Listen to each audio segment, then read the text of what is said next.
Mga ka-creepy Pinoy, ako si Baltazar at malugod kong ibinabahagi ang pinakabagong kwentong pangingilabot dito sa ating channel.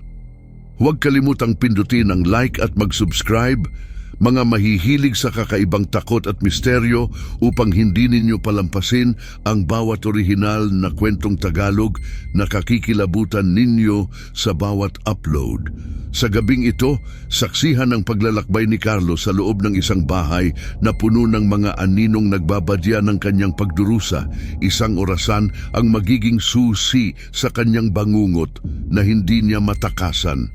Handa na ba kayong sumama sa akin at alamin kung paano nagdulot ng kadiliman ang orasang ito sa buhay ni Carlo at sa misteryosong pagkawala na magpapakilabot sa inyong mga damdamin?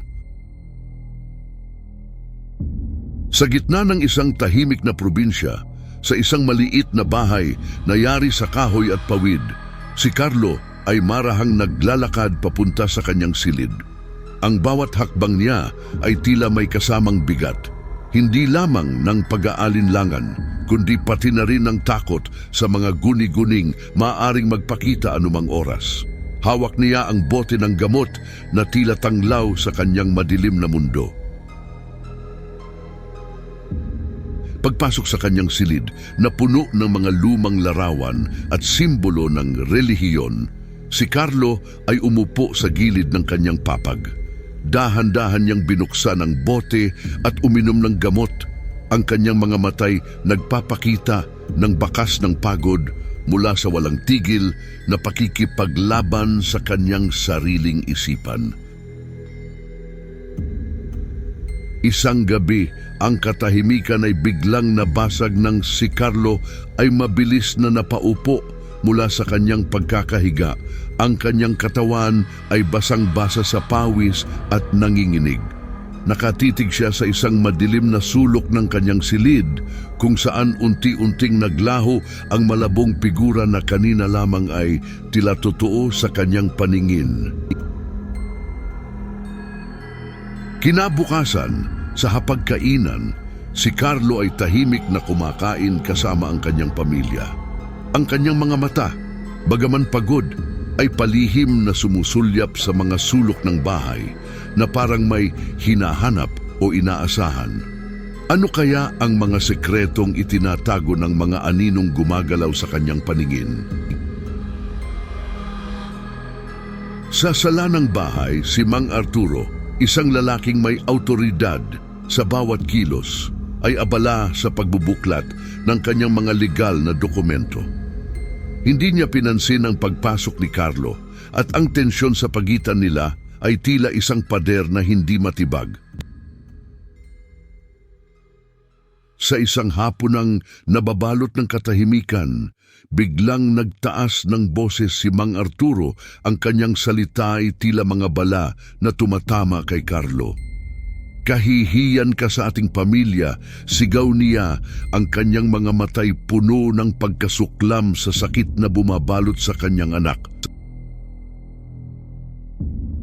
Sa isang marahas na pagsasanay, si Mang Arturo ay nagtuturo ng mga dasal kay Carlo.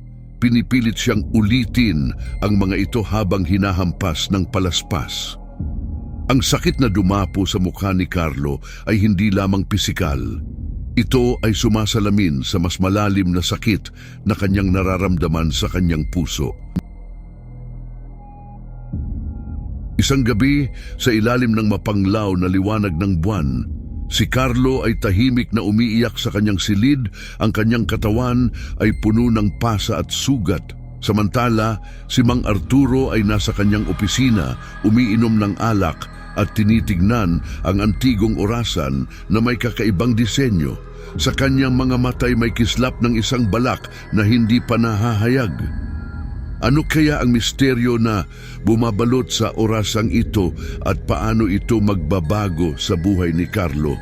Ang orasan ay tila may sariling buhay, naghihintay ng tamang sandali para sa isang hindi inaasahang pagbabago.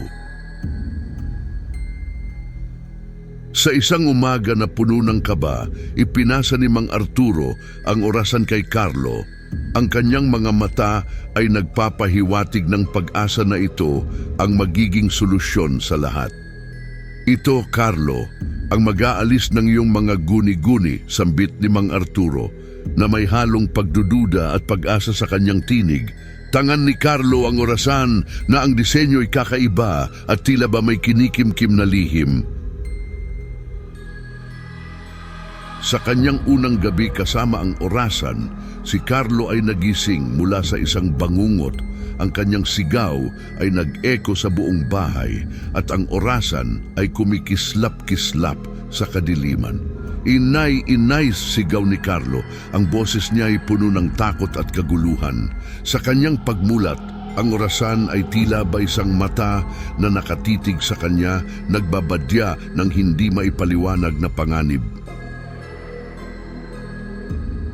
Aling Lorna, na may mga mata na puno ng pag-aalala, ay pumasok sa silid ni Carlo at niyakap siya. Subalit ang orasan ay patuloy na tumitik-tak sa isang ritmo na tila ba may sariling buhay. Anak, huwag kang matakot. Nandito lang ako, bulong ni Aling Lorna habang mahigpit ang yakap sa nanginginig na katawan ni Carlo. Ngunit ang orasan sa bawat tik-tak ay tila ba isang tambol na humahampas sa dibdib ni Carlo, nagpapalakas sa kanyang mga delusyon. Sa sumunod na mga araw, si Carlo ay nagiging mas balisa. Ang orasan ay tila ba isang bantay na nagpapalala sa kanyang mga delusyon at ang kanyang mga bangungot ay nagiging mas detalyado at mas nakakatakot. Nakikita ko sila, inay, sa bawat oras na tumitik-tak ang orasan. Ani Carlo, ang kanyang mga matay malalim at puno ng takot. Ang mga aninong gumagalaw sa sulok ng kanyang silid ay tila nagiging totoo sa kanyang isipan. Ang orasan sa bawat gabi ay nagdadala ng bagong bangungot at ang bawat bangungot ay nag-iiwan ng tanong na naglalaro sa gilid ng kamalayan ni Carlo. Ano ang lihim ng orasang ito? At sa paghahanap ng sagot, ang kadiliman ay lalo pang bumabalot sa kanilang tahanan.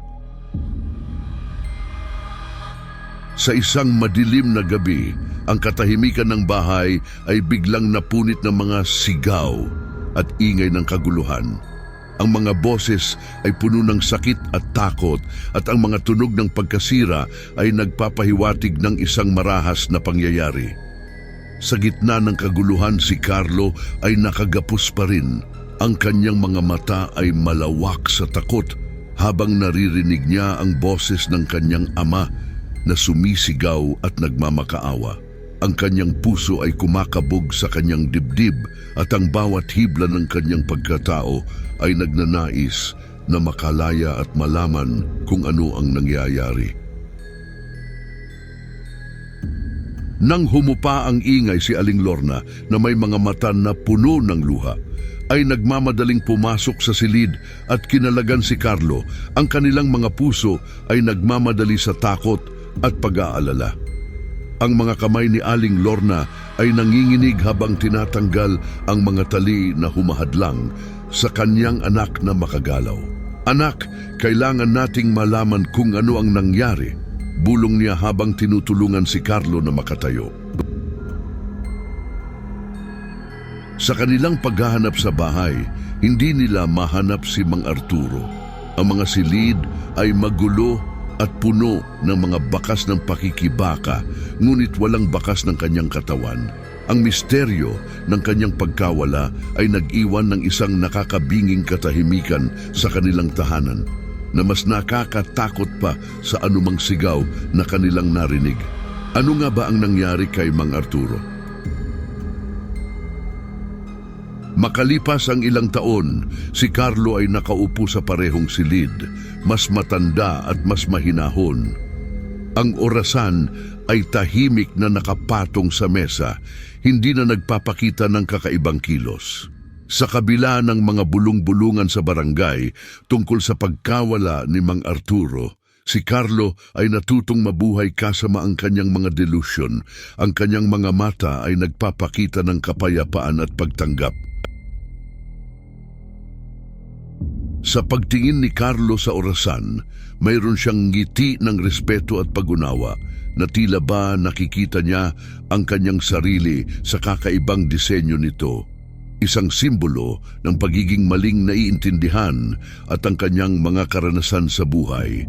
Ang orasan na minsan ay naging instrumento ng kanyang pagdurusa, ngayon ay nagsisilbing paalala na kahit sa pinakamadilim na oras, may pag-asa pa ring matagpuan ng liwanag. Ngunit sa bawat tiktak ng orasan, hindi maikakaila na may mga misteryo pa rin ang nananatiling nakatago, naghihintay na muling magising. Mga ka-creepy Pinoy, sa bawat oras na lumilipas, may mga lihim na naghihintay na matuklasan. Ang oras ay hindi lamang nagtatakda ng ating buhay, kundi maaari rin itong magdala ng dilim na hindi natin inaasahan. Salamat sa inyong patuloy na pagsuporta sa ating mga nakakakilabot na kwento. Huwag kalimutang mag-like, mag-subscribe, at i-click ang notification bell para lagi kayong updated sa bawat kaba at sindak na dala ng Creepy Pinoy Stories. Hanggang sa muli, mga ka-creepy, at tandaan, sa susunod na pagtiktak ng orasan, baka kasama na ng bawat segundong lumilipas ang isang bagong bangungot. Kaya't mag-ingat at makikita ko kayong muli sa ating susunod na nakakapangilabot na episode. Magandang gabi, o kung gabi nga ba talaga.